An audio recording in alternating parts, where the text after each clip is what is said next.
Ava Kingsley hits the rooftop ledge hard, fingers slipping on wet concrete as the city lights smear into a drowning blur below. Cold rain needles her skin, but the real chill is Eric Vaughn's hand prying her grip loose one finger at a time. He smiles like a stranger, suit immaculate, eyes empty, as her body hangs over 30 stories of empty air. Lily Summers stands behind him, mascara perfect, voice soft as poison as she says Ava was never fit to run Kingsley Group. Ava tries to pull back, lungs burning, mind spinning through every lie she swallowed in the name of love and family. Eric leans close, his whisper a verdict, saying the board will back him once Ava is gone and the merger is complete. Lightning flashes, metal railing slick, and for a second Ava sees her own reflection in his eyes, small and disposable. Her fingers finally lose their strength, and the world whips upward as she plummets, wind tearing the scream straight out of her chest. As the ground rushes to meet her, something cracks open inside her mind and the world explodes into blinding white. Pages roar past her in the light, ink bleeding into flames, scenes of her life flipping in fast forward like a cursed script. She watches herself trust Eric, defend Lily, sign documents she never read, and walk smiling into every carefully staged disaster. The last page is her broken body on wet pavement, headlines screaming about a tragic fall and a grieving fiancé who never sheds a tear. The impact slams into her like a truck, but instead of darkness there is a violent lurch and the taste of hospital disinfectant. Ava bolts upright in a hospital bed, heart jackhammering, hands clawing at air that is suddenly solid and shockingly real. Her lungs heave, monitors shriek, and the sky outside the window is bright, calm, and wrong, because she should be dead. A nurse rushes in and calls her Miss Kingsley, and the name feels like a ghost dragged back from a grave. Ava coughs, voice raw, asking what day it is, and the nurse cheerfully says it is March 4th and the accident was minor. March 4th is impossible, because Ava remembers dying on September 4th, 3 months after her parents supposedly died in a car crash. Her pulse stutters as the math snaps into place, and realization crawls over her skin like electricity. She has been thrown back 3 months before her parents' death, 6 months before her own fall, to the start of every tragedy. A sharp stab fires through her skull, and suddenly a translucent panel slides across her vision like a hologram only she can see. The panel lists her name, age, company stake, and below that, glowing red text reading script route failure and death ending confirmed. Underneath, new lines appear one after another, offering alternate routes, branching choices, and flashing labels for tragedy nodes that can be edited. Ava stares as future scenes load like episodes in a streaming app, complete with timestamps for every betrayal and every staged accident. She sees the board meeting where Eric steals her voting rights, the charity gala where Lily spills lies into reporters' ears, the night her parents' car explodes. Her fingers tremble over the phantom controls, mind racing with a terror so sharp it almost feels like hope. Eric and Lily did not just get lucky, they followed a script that killed her family and handed them everything she ever owned. Now that script is in her hands, and the next time someone pushes her toward an edge, she will not be the one who falls. She drags in a shaking breath, blinking away the panel, and when she opens her eyes again she knows exactly who she hates most. The door swings open and Eric Vaughn rushes in with a bouquet and a wounded expression, tailored concern wrapped around calculated greed. Lily floats in behind him with a thermos of soup, acting like a perfect sister as she calls Ava stupid for driving so fast. The script flares in the corner of Ava's vision, tagging both of them as primary predators with bright red danger symbols pulsing over their heads. Old Ava would have apologized and clung to Eric, grateful that he stayed, desperate not to lose the only love she thought she had. New Ava curls her fingers into the blanket, nails biting her palm, and forces her lips into a slow, icy smile. Eric reaches for her hand and says he was terrified he would lose her, voice practiced and steady even as the script lists his hidden agenda. In a timeline she remembers too well, he uses this accident to convince her to sign a medical proxy and access to key accounts. This time she lets him hold her hand, but when he suggests paperwork she laughs softly and says the lawyers can wait until after a full recovery. His eyes flicker for half a second, surprise slicing through the mask, and the script quietly notes deviation from original route. Lily complains that their father is furious about the wreck and hints that the board is nervous, her tone sweet but her words sharpened for damage. Ava only asks where her parents are, and when Lily casually says they are still at a conference on the coast, Ava almost chokes on relief. They are still alive, still driving roads that have not yet been sabotaged, still breathing in a world that has not burned for her mistakes. She tells Eric and Lily to leave, saying she needs rest and privacy, and layers her voice with just enough fragility to keep them off guard. Once the room is empty, she swings her legs over the side of the bed, ripping monitors free, every motion fueled by rage and a new clarity. The nurse protests, but Ava signs the discharge papers herself, already pulling up another panel that lists her assets and pending transfers. The future where Eric gains power relies on a chain of signatures and permissions, and she starts severing that chain before he ever gets close. By the time night falls over the city, Ava Kingsley is out of the hospital and back in her penthouse, carrying a different kind of scar. She stands at the floor-to-ceiling windows, staring down at the same street where her body once shattered, and swears the future will break first. With a thought, she pulls up the timeline and sets the first edits, marking the upcoming family dinner, her parents' travel route, and the charity gala as priority scenes. Ava's reflection meets her gaze in the glass, eyes colder than she remembers, and she thinks that for once the price will be paid in someone else's blood. She scrolls to the final page that once showed her death, taps it until the image glitches, and starts to write a new ending only she will recognize. In the original script, she died begging Eric to believe her, but in this version she will survive long enough to make him beg instead. Revenge is no longer a fantasy whispered into a pillow at night.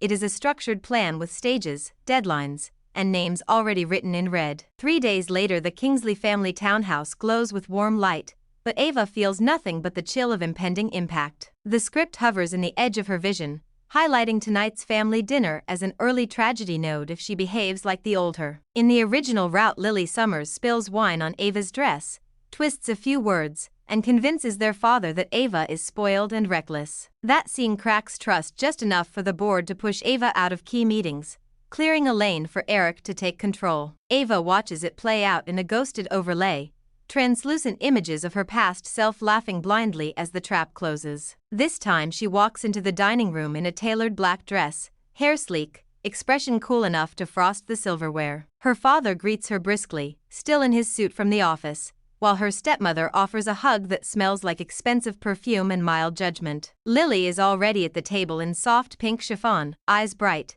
smile wobbling with perfectly rehearsed innocence. Ava slides into her chair, every movement measured, as the script blinks a warning over Lily's shoulder. Dinner begins with small talk about market reports and charity events, the kind of noise that used to lull Ava into careless trust. When the maid pours red wine into crystal glasses, Lily's fingers tighten around her stem, and the script flashes impact in bold letters. Lily stands with a sweet apology ready on her tongue, pretending to reach for the salad while her elbow lines up with Ava's glass. Ava moves first, lifting her phone and turning slightly so the wine splashes over Lily instead, deep crimson soaking the pink chiffon. The table goes silent as Lily gasps, eyes wide, mascara trembling on cue, but this time she is the one dripping like a crime scene. Ava murmurs that Lily really should be more careful with expensive Bordeaux, voice light but edged with something that cuts. The script flickers, rewriting the node, and fresh options appear as Lily's mask slips for one furious heartbeat. Lily recovers quickly, trying to laugh, but Ava reaches for a linen napkin and casually pulls a folded envelope from under Lily's plate. The envelope carries the Kingsley Group seal, addressed to an offshore account Ava only knows about because the script showed it to her. Her father's brows slam together as Ava opens it, scanning the transfer authorization that would quietly move company funds under Lily's name. Ava lays the document in the center of the table, voice level as she asks her father when they started paying Lily consulting fees offshore. The room drops 10 degrees as her father reads the numbers, the signatures, the date that has not yet arrived but was meant to be hers. Lily stammers that it is a misunderstanding, that she was only helping Eric handle some investments, words tumbling over each other in frantic denial. Ava simply points out that Eric is not family and has no legal authority to authorize anything without her father's consent. The script marks this as a critical divergence, throwing up a notification that board loyalty has shifted 3 points back in Ava's favor. Her father orders Lily to explain herself in private later, his tone clipped, and tells Ava to forward anything suspicious directly to him from now on. The original scene ends with Ava in tears, accused of ingratitude, but tonight she finishes dinner dry-eyed, appetite sharp with victory. Later she returns to her room and pulls up the next highlighted node, the charity gala that once served as the backdrop for another humiliation. The new route glows in cool blue, offering a different outcome if she plays her cards with precision. A week later, the hotel ballroom is all crystal chandeliers and polished marble, the air thick with money and carefully curated smiles. Ava steps out of the town car in a midnight gown that schemes her frame like armor, hair twisted up to expose the slender line of her neck. Cameras flash as she walks the carpet, but this time she gives them practiced sound bites about stable growth, employee protection, and future innovation. Inside, polished laughter rings around glass and gold, and Ava's timeline flares around one man standing alone near the balcony doors. Nolan Drake, the youngest CEO to ever take the helm of Drake Holdings, carries danger and opportunity in the same controlled stride. Tonight his name pulses in her vision with a bright option label: potential ally, high impact, high risk. Ava watches the board of a rival company circle Nolan like vultures, pushing a deal the script identifies as disastrous for him long-term. She sees the projections, stock crashes, and legal fallout that will hit his empire 2 years down the line if he signs. Without the script he would have agreed, confident and blind, but now Ava has the kind of information men like him would kill for. She picks up a glass of champagne she has no intention of finishing and crosses the room, heels tapping out a countdown on marble. Nolan's gaze finds her halfway there, cool, assessing, the look of a man who collects data before he speaks. Ava introduces herself with calm confidence, not as a socialite or dutiful daughter, but as the majority heir to Kingsley Group. She leans in just enough to be heard over the music and tells him she has seen the projections on the deal he is considering. His eyes sharpen at once, the script flashing a new label above him: trust threshold locked, opening sequence initiated. Ava outlines the risk in clean, precise language, offering alternate terms that would protect both their interests and tie their companies together. Nolan listens without interruption, jaw set, fingers resting still on the stem of his glass as he weighs every word. When she finishes he asks what she wants in return, voice low, curiosity wrapped in steel, and the question hangs between them like a challenge. Ava does not hesitate, because the script already highlighted the answer that will shift her entire future. She tells him she wants a strategic alliance with Drake Holdings, public and undeniable, strong enough to shield Kingsley Group from internal predators. Nolan studies her for a long moment, and then the corner of his mouth lifts, the smallest concession from a man who rarely shows anything at all. He says they can start with a trial arrangement, that he will have his team draft terms, but that personally he finds her proposal interesting. The script erupts with new branches, betrayal markers blinking out one by one as Ava realizes she has just pulled a different kind of trigger. Tonight she did not chase love or validation, she brokered power, and for the first time since her fall she feels the future tilt in her favor. 2 weeks later the Kingsley Group boardroom smells like polished wood and old power, and Ava walks into it with the script already open in her mind. In the original timeline this meeting marks the beginning of her downfall, the day Eric Vaughn slides into her father's empty chair and never leaves. Eric stands at the head of the table in a tailored navy suit, projecting concern and stability as he outlines a proposal to streamline company leadership. Lily sits near the middle with a leather folder, pretending to take notes while actually tracking the reactions of every nervous director. The board members, mostly men who have watched Ava grow up, glance between Eric's graphs and Ava's calm face as if waiting to be told whom to trust. Today she is early, prepared, and every page of that document is sitting in front of her marked with bright red flags only she can see. Eric opens with a speech about stability after recent market swings, dropping Ava's name just enough times to imply she is fragile but not enough to seem cruel. When he finishes he turns to Ava with practiced softness, inviting her to speak, expecting her to fumble and cling to his guidance like always. Ava thanks him sweetly and then asks the board if they have all had time to review the supplemental reports she sent the night before. Several directors admit they did and that the numbers looked serious, but they want clarification on the alleged discrepancies in project funding. Eric's smile falters, just a flicker, as Ava opens her tablet and projects her own charts onto the main screen. The script syncs with the display, overlaying highlighted sections that track every dollar Eric quietly rerouted through shell companies he thought were invisible. Ava walks them through each transfer, each shadow account, each consulting fee paid to entities that trace back to Eric and Lily. Her voice stays steady as she outlines the timeline of withdrawals and cross-checks it with key dates that match Eric's private travel records. Lily goes pale, fingers digging into the leather folder, while Eric tries to interrupt with excuses about emergency liquidity and temporary reallocations. Ava cuts him off gently, saying she already had an independent firm verify the data, and their report confirms deliberate misappropriation of company funds. The boardroom fills with the soft clicks of pens and the slow tightening of jaws as men who once saw Eric as a safe choice start to reconsider. Lily whispers that Ava is overreacting, that this should be handled privately, that dragging family into public conflict will only hurt their father. Ava replies that protecting her father means removing the knives he never saw coming from his own table. She presents a motion to suspend Eric from all decision-making roles pending a full investigation, attaching legal counsel recommendations she prepared in advance. After a tense exchange, the board votes, several members swayed by the clean presentation of numbers and the quiet steel in Ava's demeanor. The motion passes by a clear margin, and Eric's jaw locks as security is called to escort him from the room until lawyers finish their work. He leans close to Ava as he is led past her, voice dropping low, asking if she really thinks she can survive without him holding everything together. Ava's smile does not reach her eyes as she tells him that she is only just getting started and that he should save his breath for his attorney. The script once showed this moment as the first step toward her erasure,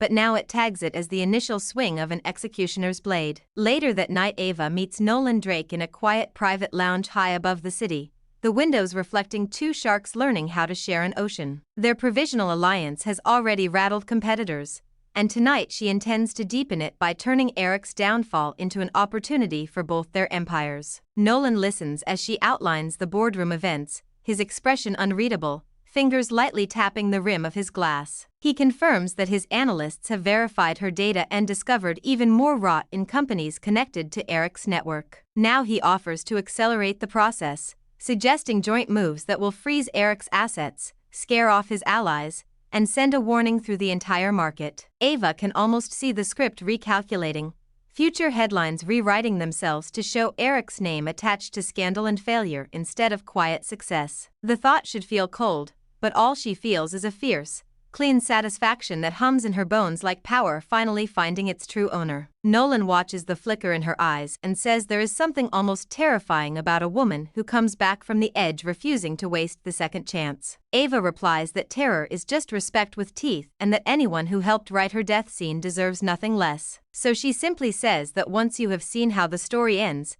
you stop accepting roles that only lead to ruin. A shadow of understanding crosses Nolan's features, and he toasts to new scripts, new endings, and partners who know how to improvise. The clink of crystal feels like the closing of a deal, and the script flashes a new branch where Kingsley Group and Drake Holdings stand side by side at the top. As they finalize the details of a more permanent alliance, Ava adds a private condition that does not appear in any official document. She tells Nolan, voice low but steady, that there will come a day when she asks him to use every tool at his disposal against two specific names. He does not ask which names, only nods once and says that when the time comes he will not hesitate, as long as she is standing beside him. The interface flares, marking Lily Summers and Eric Vaughn as future targets flagged for total removal from her life and the market. In the first life she died begging those two to believe she had been framed, but in this one she will live long enough to watch them break. Outside the windows the city sprawls like an unread script,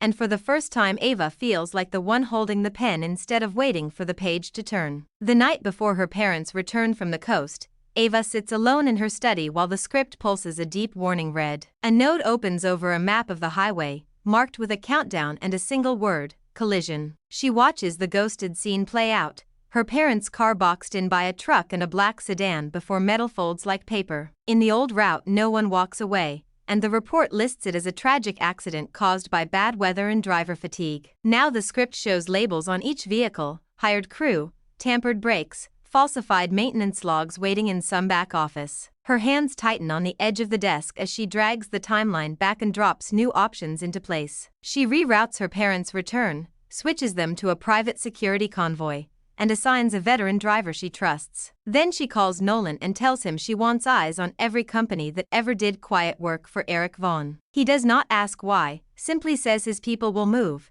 and within hours the script overlays new data on her screen. Names, accounts, burner phones, and rental contracts bloom like a disease map over the city. Ava marks the license plate of the truck scheduled to hit her parents, then sets a trap node that did not exist before. Morning comes bright and clear, the kind of day news anchors usually call perfect for a drive. Her parents video call from their hotel suite, relaxed and smiling, her mother fussing over whether Ava is eating enough. Ava swallows the urge to lock them in the room until the world stops trying to kill them. She tells them security insisted on a different route home because of construction, and her father grumbles but agrees. As soon as the call ends, she watches the script shift, the original route fading while a new path glows in cool blue. An hour later, Nolan forwards live satellite images and ground reports from his team shadowing the original convoy route. The truck Ava flagged pulls onto the highway right on schedule, followed by a black sedan with two men in cheap suits. There is no Kingsley car in front of them now,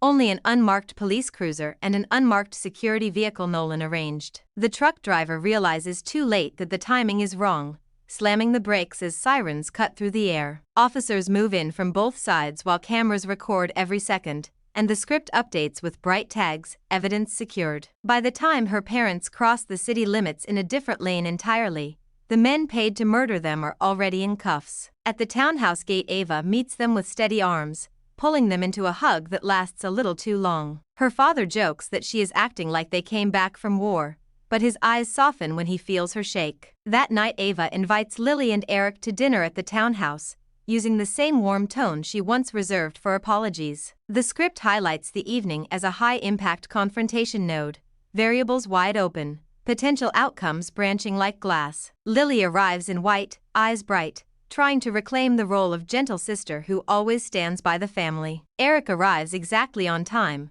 cologne sharp, expression smooth as he greets Ava and her parents with polished concern. Dinner begins as a careful performance, every line delivered with the precision of people who think they still control the script. Halfway through the main course, Ava clears her throat and taps her glass, asking if anyone wants to see something interesting. She connects her tablet to the television, and a video fills the screen, grainy at first, then razor clear. The footage shows the truck on the highway, the sedan close behind, the sudden swarm of law enforcement cutting off their escape. The audio captures one man cursing that the Kingsley car never showed, another shouting that their contact will not pay now. Lily's fork clatters against her plate, and Eric's hand tightens around his glass until the stem creaks. Ava pauses the video on the shot of an evidence bag, a folded contract visible inside with Eric's fake company name on it. Then she flicks to still images, bank records, phone logs, every line tracing back to accounts only Eric could control. The final slide is a simple list of calls between Lily's phone and the burner used by the truck driver. Ava does not raise her voice. She simply explains how someone tried to repeat her parents' fatal accident from 3 months in the future. Her father looks from the screen to Lily, then to Eric, his face draining of color as the room seems to shrink. Lily stammers that it is a setup, that she would never hurt family, that she only trusted Eric to handle business details. Eric insists that these are doctored files, that someone wants to frame him because he stands between the company and chaos. Ava slides printed originals across the table, stamped by law enforcement and verified by Nolan's legal team. The script notes that every denial increases their risk rating and lowers their chance of escape by another percentage point. Her father finally speaks, voice low and shaking, telling Lily and Eric to leave his house and his company pending a full investigation. When Eric tries to protest, 2 plainclothes officers step from the hall where they have been waiting and ask him to come with them. Lily reaches for their father, but he steps back as if her touch burns, and Ava sees the moment her mask truly breaks. The evening ends not in quiet manipulation but in flashing police lights and the sound of doors closing on a future she refuses to repeat. Later, Ava stands at her bedroom window while the script updates, red danger nodes winking out one by one around her parents' names. For the first time since her fall, the line that represents them runs forward without a skull icon hanging over the next mile. She presses her palm to the glass and thinks that in this version of the story the monsters do not get to write the last page. 1 year later, the Kingsley Group Tower carries a new energy, sharp and focused, the way a blade feels after it finally finds a whetstone. Ava walks through the lobby past a digital display that shows joint projects with Drake Holdings climbing each quarter. Employees who once whispered behind her back now straighten when she passes, their respect quiet but solid. The script still lives in the corner of her vision, but the color palette has changed from emergency red to steady, thoughtful blue. Most days it sits calm, offering minor route tweaks instead of flashing death warnings and betrayal markers. Eric Vaughn is awaiting trial on multiple charges, his face splashed across business news with the word scandal welded to his name. Lily Summers signed a plea deal after her private messages leaked,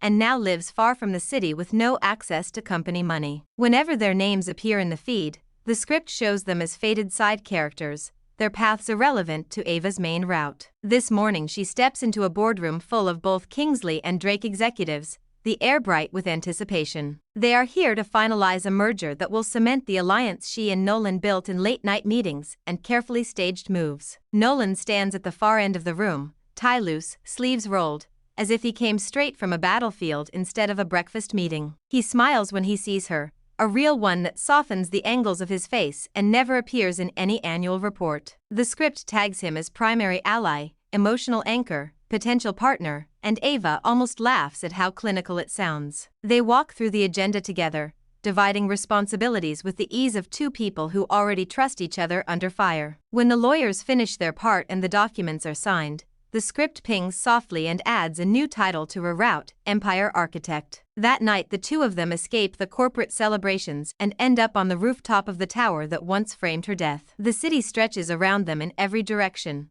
a web of light and noise that feels less like a trap and more like a playground now. Wind tugs at her hair, but there is no rain, no slick concrete, no hands prying her fingers from the edge. Nolan leans on the railing beside her, giving her space as always, as if he knows crowds still make her feel like the floor might open. He tells her that when he first saw her at the charity gala she looked like a person who had already read the last chapter and refused to accept it. Ava admits that some days she feels exactly that way, and that the only thing scarier than knowing how a story ends is realizing you can change it. The script offers her a choice node, small and glowing, labeled optional path, intimate commitment. In another life she let fear and obligation chain her to the wrong man until they pushed her into the dark. In this one she has built a life where the only weight on her shoulders is one she chooses to carry. Nolan turns to her and says he is not interested in saving anyone or owning crowns, he just wants a partner who knows how to fight beside him. She feels something inside her loosen,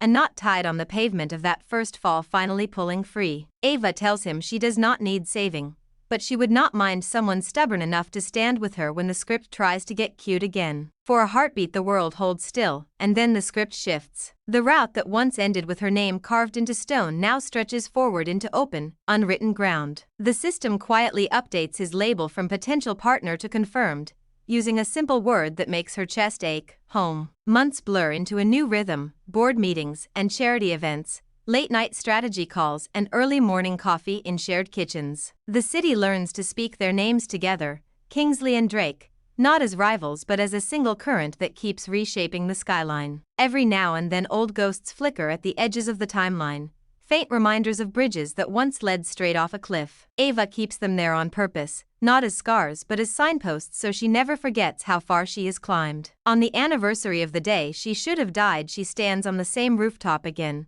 this time with her parents and a small circle of trusted friends. They raise glasses not to survival alone, but to choice, to second chances, to stories that refuse to stay nailed to their first draft. The script hovers over the gathering, no alarms, no skulls, only a quiet summary that makes her smile. It lists her roles now: daughter, leader, partner, survivor, and finally, author. Ava closes the interface with a thought and lets the night air wrap around her without fear. For the first time she does not wonder what the next page will bring, because she knows that whatever comes, the pen is in her hand. The future that once felt like a verdict now feels like a blank script she intends to fill with every victory they were never supposed to have. Thanks for watching. Follow for more romance stories.